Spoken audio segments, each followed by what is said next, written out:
กองผสมสรุปเวียกงานกสิกรรมและสิ่งแวดล้อมประจำ6เดือนต้นปีและทิศทาง6เดือนท้ายปีและมอบเปลี่ยนการระลึก50ปี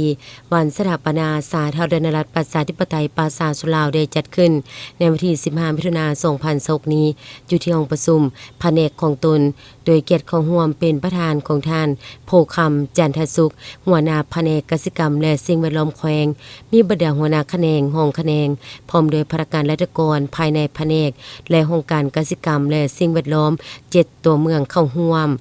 ในพิธีได้ฟังการผ่านบทสรุปรวมโดยย่อเวียกงานของแผนกกสิกรรมและสิ่งแวดล้อมประจำ6เดือนต้นปีและทิศทางแผนการ6เดือนท้ายปี2026จากท่านอุทธรสิงหาดวงปัญญาห้องหัวหน้าแผนกกสิกรรมและสิ่งแวดล้อมแขวง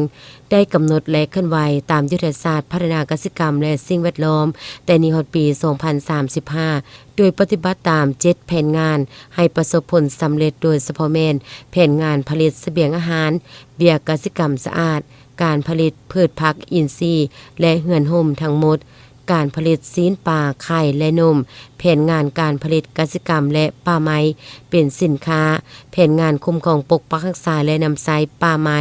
เบียกป่าไม้คุ้มครองป่าไม้บ้านและฟื้นฟูปลูกป่าการสุกยูที่ตามการปลูกยางพาราเบียกงานคุ้มครองป่าสงวนกำหนดขาดหมายฟื้นฟูป่าและปลูกทดแทนในปี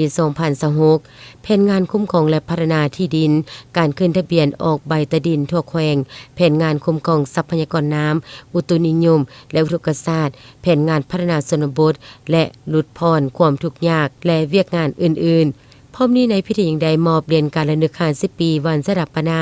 สาธารณรัฐประชาธิปไตยปราสาทสุเหร่าให้แก่พนักงานราชการประจำการและบำนาญแผนกกสิกรรมและสิ่งแวดล้อมแขวงบริคำไซรวมทั้งหมด